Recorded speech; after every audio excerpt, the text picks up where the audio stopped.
Здравейте, приятели! Добре дошли в поредното видео от Южна Корея. Имам огромна черна маска на лицето си днес и с Галя, която също е от България, ако не сте разбрали до сега, и с Сана. Все още е пияна. Която спи в автобуса, както виждате, там зад мен се е излегнала. Отиваме в Еверленд, което е увеселителен парк, огромен увеселителен парк в Корея. И да, ще ви показвам как е там, защото много се вълнуваме и ще се качваме на влакчета и ще бъде много яко. Чао!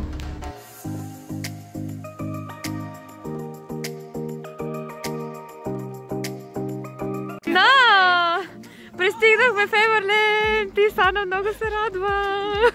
Еверленд! It's happy land! My happy land, finally! Yay!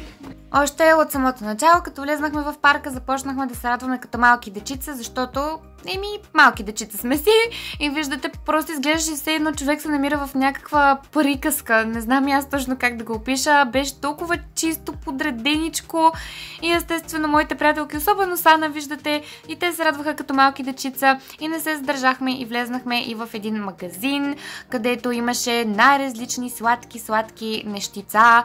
Не си купихме нищо, защото естествено беше много скъпо, но все пак беше интересно да се разгледа и после тръгнахме да се разхождаме малко така из парка. Имаше различни видове сгради с различна тематика, вътре с магазини, заведения и какво ли не. И се качихме тук на един лифт, който ни заведе до долната част на увеселителния парк, където се намираше ето това тук влакче. Така съвсем скромно малко влакче, нищо особено, нали? В смисъл изглежда много добре, да. И решихме да отидем там като първото нещо, на което да се качим. Така че, да, беше много интересно изживяване, бих казала. Сега ще видите защо. Вижте я колко много се радва. Направо е като малко детенце. И се радва толкова много в момента, защото ще се качваме на... това е там, дето се показва, което е огромен, висок влак. Така че пожелайте ни успех, защото ще бъде изключително високо. Чакайте да се покаже гледката, да ви покажа. Виждате ли го? Там се показва. Изключително високо е. Ужас! Докато стигнем до влакчето, ни отне още около 15 на минути пеша и минахме през ето това място, пак с най-различна тематика, къщичките, с заведения, кафенца. И най-интересната част за мен беше ето тази пътека с тези лица, които бяха над главите на хората. Не знам как бяха направени, но за мен изглеждаха изключително впечатляващо. И вече стигнахме и до опашката на влакчето, която виждате беше огромна, продължаваше още много напред и чакахме около, може би, 1 час, ако не и повече, за да се качим за една 3-минутна обиколка на... Да. Но всичко, в смисъл, виждате, беше огромно, наистина огромно и всичко беше направено от дърво. Не знам как се държи тази постройка, не искам и да знам, защото и без това ми беше достатъчно страшно, но така можеше да се види вътрешността, да го кажем, докато човек чакаше на опашка, което за мен беше доста интересно. И вече когато човек стигнеше до така крайната точка, където трябва да се качва на влакчето, имаше момче, което казваше на всички да се разтегнат и да се протегнат едно хубаво, както виждате, всички се раздвижват тук. И после започваше да подготви хората за тяхното 3-минутно пътуване, така че да.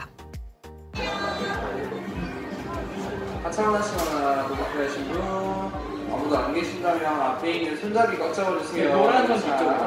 지금 바로 출발합니다. 키 레디 체킹 굿. 올라갑니다. 에버랜드 정상 56m를 향해서 앞에 있는 손잡이 꽉 잡아주세요.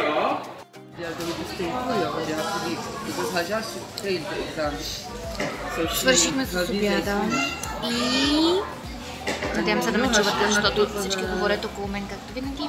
Но ще си починем малко, ще пием кафе и ще продължаваме да се возим. Много е жалко за това, че не мога да снимам от влакчетата, защото винаги трябва да си оставяме багажа, но е много яко сега. След обяда решихме пак да се поразходим малко за половин-един час, защото ядохме изключително много. Едва ли ще да бъде добра идея да се качим на някое екстремно влакче отново, точно след като сме яли. Затова отидохме на ето това място, направихме си много хубави снимки, беше толкова красиво и това дърво, което виждате, всъщност беше, може би така, най-известното място за снимки в Everland. И ние си направихме някои доста хубави. И да, малко се просходихме, тук двечките си върват напред и ме игнорират. И вече след разходката се запътихме отново към някои неща, включително и ето тази огромна гондола. Всъщност те бяха две гондоли една до друга, но само едната работеше, защото нямаше много хора. Но си изглеждаше достатъчно страшна, дори да работеше само едната от тях, защото наистина беше най-голямата гондола, която някога бях виждала и беше супер забавно.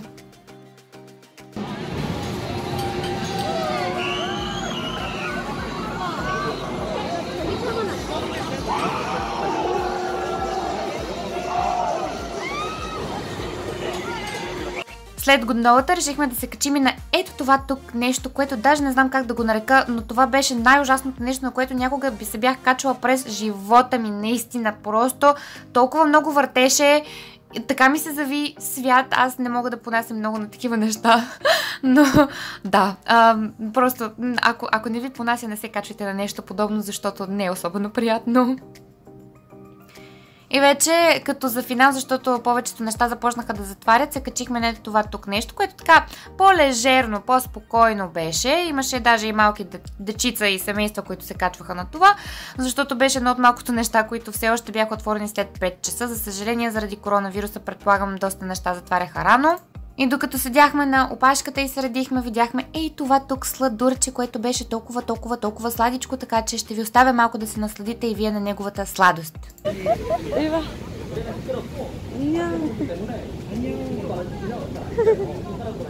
Ева.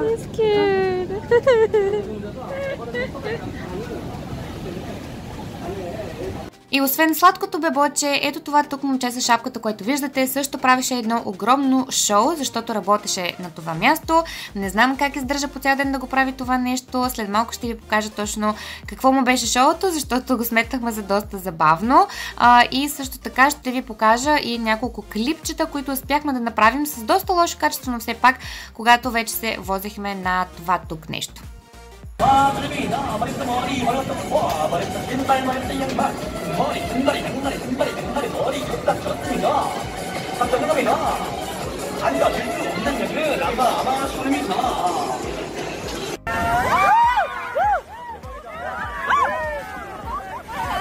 I'm getting wet.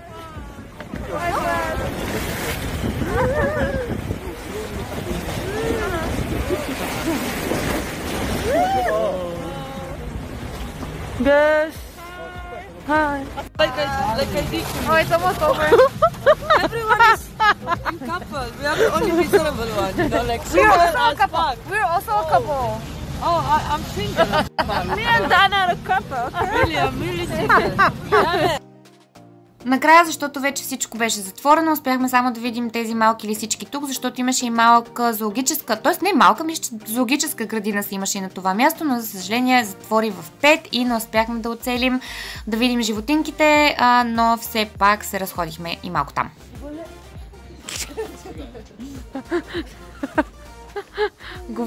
Говореше и махаше на това животинче там, не знам точно какво е. Но Сана реши да му говори и да му махне. И вече на края на деня бяхме толкова гроги и всички и просто се разходихме и тръгнахме към изхода. Това беше пътя към изхода. Почнаха да пускат светлинките. Стана много красиво. Наистина така поуспокои се и малко нямаше толкова много хора вече. И сигурно когато съвсем се стъмни, ще да бъде много хубаво, но за съжаление не успяхме да го видим и това беше края на деня ни.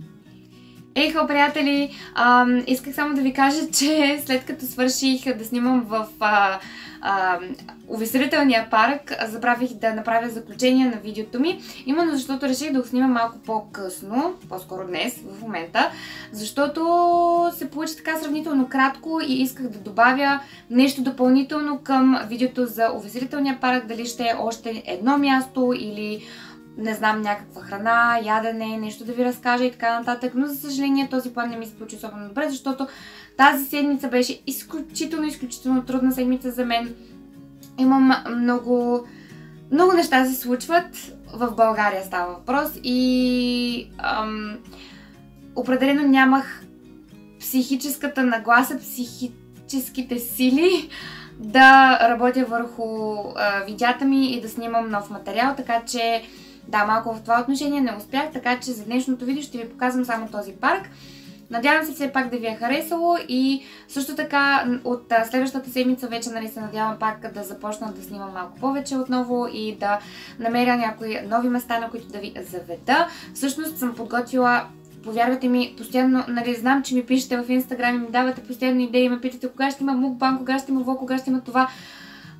Всичко ще има, повярвайте ми. Просто имам толкова много идеи в главата ми. Даже си ги записвам в един тефтер. Тефтера ми е 3 страници с идеи за видеа, но просто трябва да почна да ги правя едно по едно и още не мога да разбера кое да направя по-напред, защото всички вие харесвате видеята ми, някои ви се харесват повече от други, така че просто гледам, не знам, нещото, което на мен ми е най-удобно да снимам за тази седмица да го направя. Така че ще има всичко, повярвайте ми, ще има и мукбан още, ще има и влогове, ще има и още видеа, където просто си говорим за различни неща в Корея.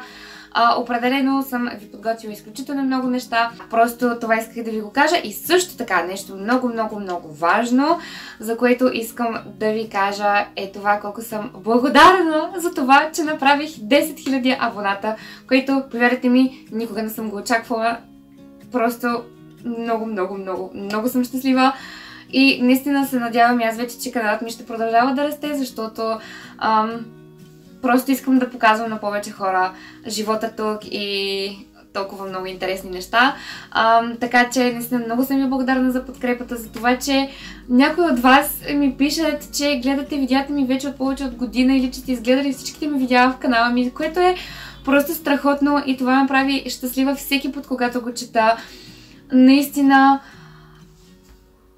най-страхотните сте. Просто, да, не знам как по друг начин да го опиша и за тази моя благодарност, всъщност от много време си мислех и много исках да направя един giveaway, защото за тези, които ме следят от доста време, знаят, че направих 1, 2, 3 giveaway, може би преди, но в последно време заради коронавируса малко не успях да организирам да правя giveaway-ове, защото ме беше страх как ще се праща по почтата, дали ще пристигнат, няма ли да пристигнат, колко време ще отнеме.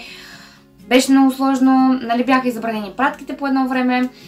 Сега малко се поправиха нещата и мисля да направя отново един по-хубав giveaway за 10 000 абоната, защото наистина искам да зарадвам някой от вас. Така че определено го подготвям това нещо, все още не знам детайлите, но го подготвям и ще ви кажа, мисля, че другата седмица, така че уверете се наистина, че ме следите в Instagram, защото Instagram е мястото, където ще постна giveaway и където вие ще трябва да участвате. Разбира се, ще го спомена пак и в YouTube най-вероятно, но все пак, ако не ме следвате в Instagram до сега, последвайте ме, защото е важно, ако искате да спечелите giveaway, така че бъдете на штрек. И отново пак, благодаря ви, най-страхотните сте и ще ви видя следващата седмица в, надявам се, едно по-дълго видео, където ще успея да ви покажа повече от едно нещо. Така че стискайте палци и до скоро! Чао!